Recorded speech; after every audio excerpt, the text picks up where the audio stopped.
Hello again, everybody. Welcome back to the Journey of My Mother's Son podcast, and now I am joined with Beth Greenwood. We're still at Aberdeen, Maryland at the Ripken Complex for the Baseball for All Nationals. Beth, thanks for joining me. Yeah, of course. Happy to be here. All right. So you and I first met in person. You're actually you're kind of the reverse of most of my friends in the girls' baseball world, where I meet them on Facebook and then meet them in person. But you and I actually met in person initially when you came down with two of your friends, Jackie Reynolds and Aaron Pappas, to our complex in Reading, and then we connected on Facebook, which was pretty cool. And since then, man, you've made some headlines. So you are playing college baseball, University of Rochester. Now it's not your freshman year of college; it's your freshman year of baseball. Yeah. So just tell me a little bit about that journey. I mean, for sure. Yeah. So like you were saying, we met before. And then connected on social media. But yeah, when we met was back in, I think, 2018. Yep. And I had just graduated from high school. And that was before, at that point, I had been involved with organizations like Baseball for All, doing events and stuff, getting to play with other girls. But after I graduated, and I played high school baseball, but after I graduated was kind of when my journey really started to take off and started to, a whole other bunch of doors started to open up. And so right after I graduated, I actually tried out for Team USA at the Open National Tryouts that were held in Cary in 2018. And I got ranked top 40. And I was not put on the 20-person roster that goes to the World Cup, but that was kind of the first year that I started to really get my name out there, and I think it was a good start for me. And so since then, I've been trying to chip away and just work my way into making that top 20 roster to compete in the World Cup, because that's one of my biggest dreams ever since I was a little kid. And then after that, I picked my college kind of based on my academics. I knew that I wanted baseball to potentially be an opportunity, but I didn't want that to limit where I went, because I know at the end of the day, my future, I don't want to just limit myself to just baseball, and I want to be able to do other things as well. So I picked my school based on what I wanted to study, which was mechanical engineering. And so I ended up visiting a bunch of different schools, but the school that I liked the most for academics and also just overall feel was the University of Rochester. And it just happened that when I went there and I got to meet the baseball coach when I was visiting for the first time, I just got nothing but good vibes from him. Coach Reyna is one of the best coaches I've had, especially for playing on a men's baseball team. He has a lot of respect for his players, just on the baseball field, but also as people. And so I just remember the first conversation I ever had with him. I went into his office. I was so nervous because I'm just like this high school kid, I was nervous too because I'd come across some other coaches who weren't so open to the idea of girls playing baseball, and so their first comments were always like, well, how can we get you to switch over to softball? And that's frustrating, especially because my whole life people have been just trying to push me over to softball. And so when I met Coach Reyna and I was in his office, I just remember him, asking me kind of a little bit about my journey, and then him explaining to me how their process works at Rochester and how they have a fall season, and then, anyone's welcome to try out for the team. And there are walk-ons that do make the team sometimes, but that, they make cuts along the fall season. He'd give me a fair chance like just anybody else. And that's all I was really looking for. I wasn't looking for a coach that was just going to put me on the team right away because, I was a girl. I wanted a coach that was going to give me an opportunity to show what I had and just give me a chance to prove myself. And so that's why I chose, that's not the only reason why I chose Rochester, but that with the academics, it was very clear that was the right choice for me and the right school. And so from there, my freshman year, I tried out at the University of Rochester in the fall, and I ended up getting cut. And so at that point in my life, that was a big decision moment because, leading up to it, I had never played softball. It was always baseball, baseball, baseball. And so I really sat there and I was thinking, like, did I make the right choice? Was I doing the right thing? And it was hard. And what I just remember and what I was thinking about was that little 10, 11, 12-year-old me and all those other little girls that are here at, Baseball for All Nationals. There's over 500 girls here. I was thinking about that, and I was thinking of the old version of me, and I was also thinking about those young kids, and I was like, I didn't come this far to only come this far, and this is just one roadblock along the way, and that doesn't mean that's the end of my journey. And so my freshman year, I ended up playing on the club team at Rochester, which I think was just good for me. It was just continuing up my skills. I was getting at-bats, I was getting reps, and that was just good for me to continue. And then I kind of made a promise to myself after I got cut my freshman year that I was going to try out all 4 years of college baseball. And if I got cut all 4 times, so be it. But I was going to give myself each and every single one of those opportunities. That's awesome. And so in between my freshman and sophomore year in that summer, I trained a lot back home in New Hampshire by myself and with some of my buddies like Jackie Reynolds and a couple other people that live up there like Marty Senatelli. And so it was great for me playing some summer ball up in New Hampshire and just getting some more reps. And then I started weightlifting a lot more, just getting a bit stronger. And there was definitely a big jump between my freshman and my sophomore year. And so when I went back to school my sophomore year, I was talking to the baseball coaches, and I told them how I planned on trying out again. And at the time, I think they were kind of like, okay, like they just want to see how much I had grown and go from there. And so I think I grew a lot more than they had anticipated in between the 2 years.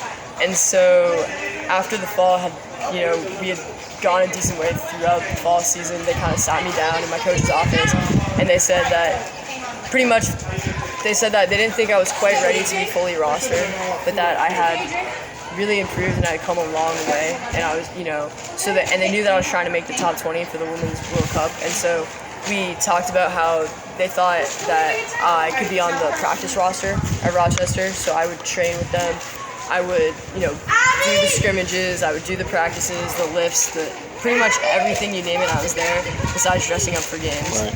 And so it was a great experience for me because I think my sophomore year I grew a lot just from that. And unfortunately that season got cut short because of COVID. But even prior to that, I was working out with them all fall and then up until March. And so it was a good experience for me. And I think it got me really close to the taste that I was like, I'm so close to this. And at practice I was continuing to fight every single day and just continuing to get better, and the guys were pushing me to get better. Like, they want me to succeed too. That's cool. And the guys at Rochester, especially this past year, like, I have nothing but respect for them, and I think they have nothing but respect for me.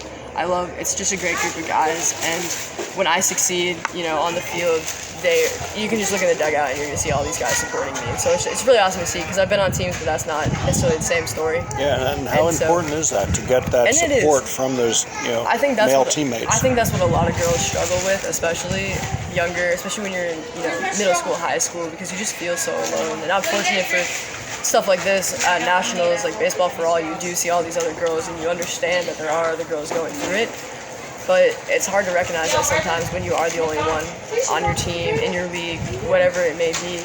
It's hard to, in that moment, realize, that there's a lot of other girls that are experiencing this. And so it's hard when you have a team and you have people that don't support, what you're trying to do, and it can feel really lonely. And so I understand why a lot of girls really struggle with that, and why some girls do end up switching over, just because they want to be accepted. And I totally understand that, especially at a young age. Right. And so after sophomore year, when I was coming back my junior year, especially with COVID being back home, I was really fortunate. One of the girls who's actually here training is with the 16U division, Maggie Fox. She's from New Hampshire as well. She plays high school baseball. She was just on her high school baseball JV team in Bedford, New Hampshire. It was about 10 minutes away from me in New Hampshire. That's cool. And it was really awesome. So her and her dad, Lauren Fox, we must have went to the field almost every single day during COVID in the summer of 2020. She's also a catcher, so it was great because we were doing catching drills, we were hitting. And so there was huge growth between my sophomore and junior year, and just continuing to get stronger. And so it was awesome. So going into my junior year, I think my coaches, we kind of had a talk that it would be kind of the same thing as my sophomore year, just on the practice roster.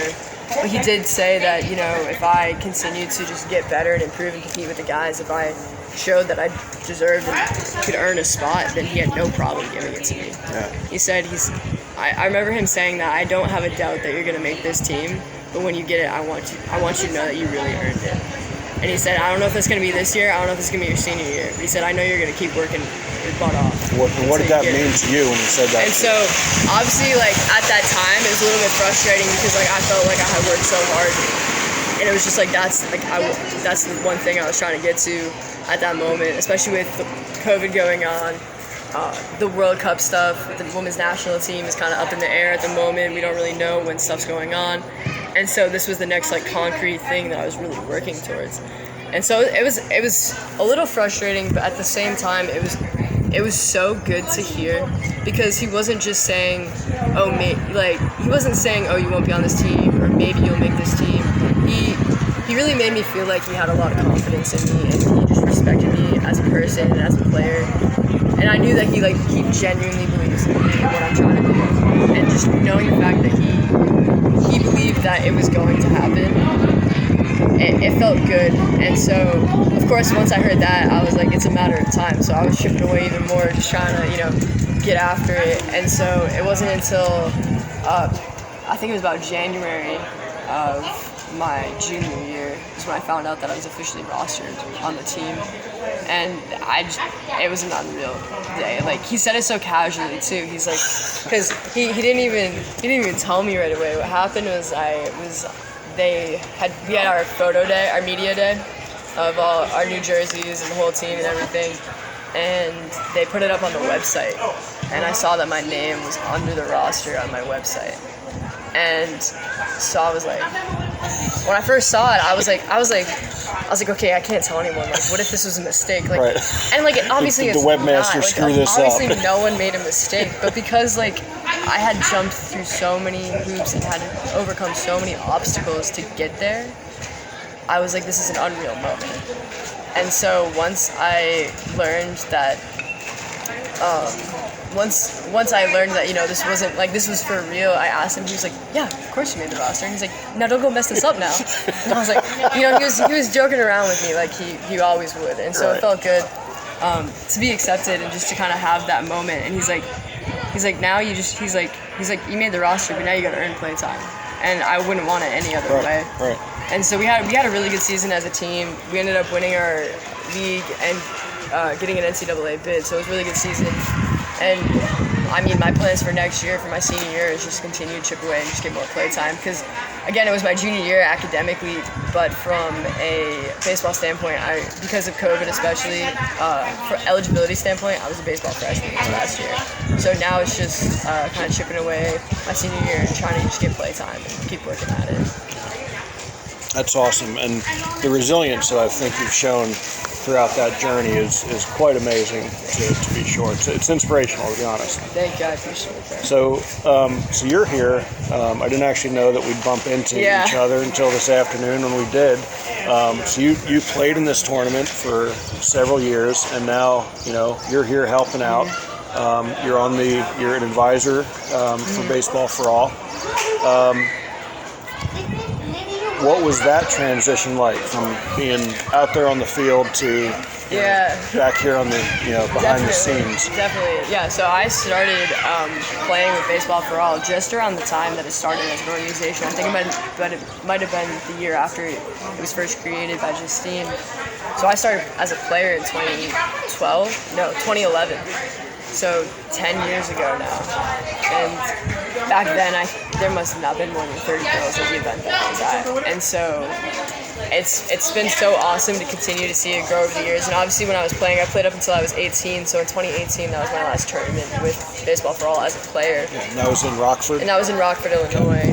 And at that tournament, that was my last year. And I mean, even then, I think there was almost 400 girls at that tournament. 300 something, yeah. And so, just like to me, that was so crazy to see as a player. And then I just knew that, especially having been through the organization so much as a player, I knew how much like something like this really means to those girls, and I knew how much of an impact it had on my life.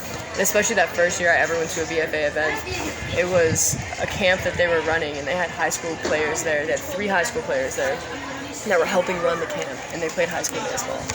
And little 11-year-old me didn't know that was possible, and that changed my life. Wow.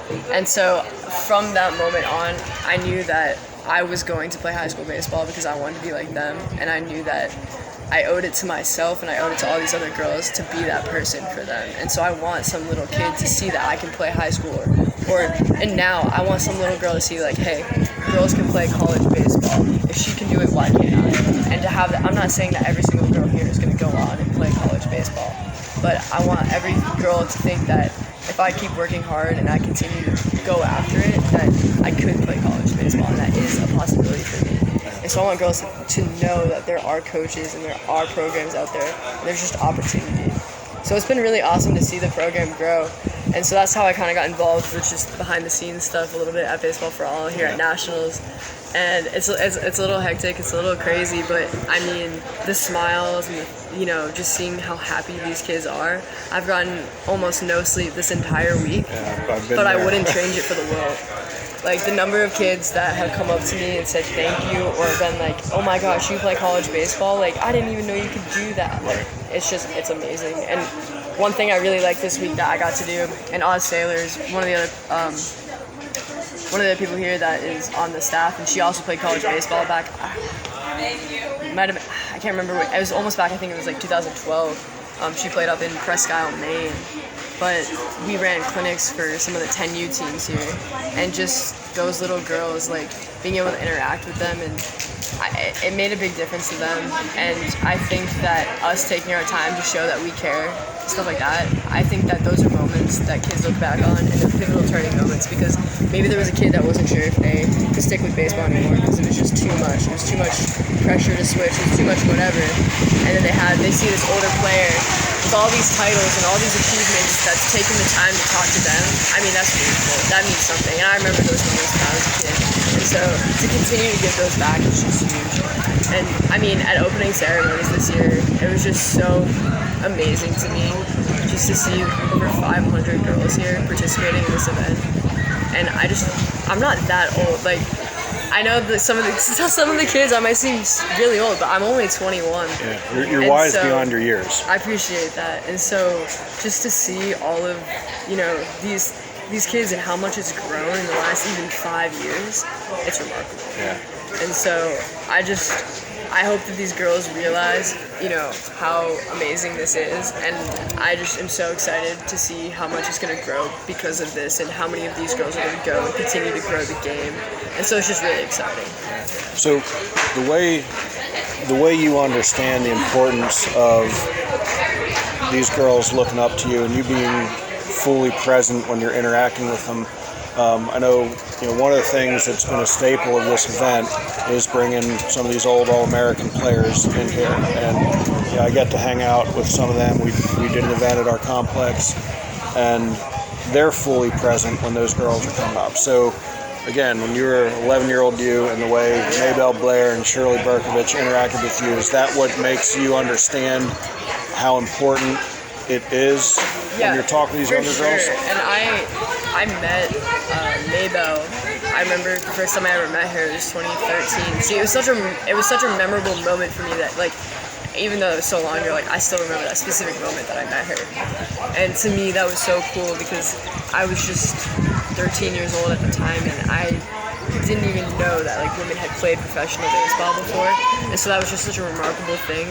And then for these women to take the time and sit down and talk to me and be like, oh, well, how was your game? And I'm like, well, I'm just little old me. Like, why are you asking me about my game? Like, you know, to me, they were so important. I was just a small kid. It meant a lot that they cared and that they were invested in us. And so seeing that, I think it is important, and it helped me and other kids when I was younger kind of realize, you know, this is so much bigger than ourselves, and this is so much bigger than baseball. Yeah. And so it's awesome to see and have them back here, you know, year after year. And as their legacy continues to grow and move on, and it's just awesome to see them interact. Like, now they've known me for so long, and they're, like, joking around with me, and it's just crazy to me that, like, I've even come to that, because they're you've arrived. Right? It's wild, because, like, they used, like, and they still are just, like, these high figures to me, and I'm like, wow, like, that's so remarkable, and they've had such amazing achievements. But it's so cool for them when I see them take, you know, they're out here. I saw them out here watching a 14U game earlier today, just, like, out in the hot sun, and I mean, they couldn't be happier. The smiles on their faces. Yeah. And then I saw kids, like, after the game asking them, like, oh, like, you were like excited to take pictures with them and excited to interact with them. So I just know that it meant a lot.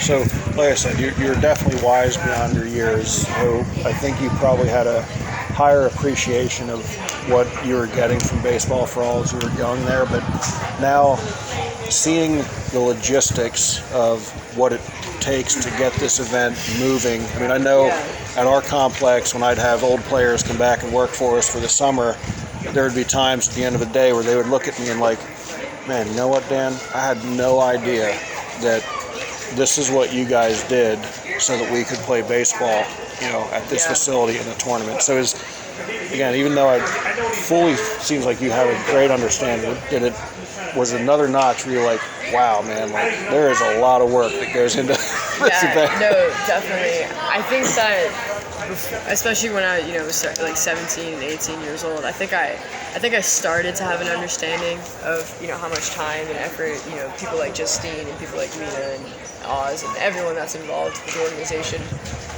truly put in, and all the volunteers that take their time. But I'll be honest, I did not fully understand it until I was behind the scenes myself back here. And it's crazy. It's a lot of work, and you run yourself to, down to the wire. But it's 1 week of my life that's gonna have such an impact on all of these kids' lives. And so it's you have to keep that in perspective. Like I said, I almost got no sleep this week. It was a very stressful week, but it was so worth it. And I just have a lot more, not more respect, but I just have a lot of respect for everyone who's involved, even if it's in the smallest way, helping run this tournament, and just being involved with it, because it is so much work, but it means so much to all of these kids. Yeah. So, like I said, you'd played in Rockford, which was a beautiful facility, but I think the tournament really stepped up a notch getting to a facility like Ripken. How important do you think that is for these younger girls to, continue to be in top-rate facilities like this for this event?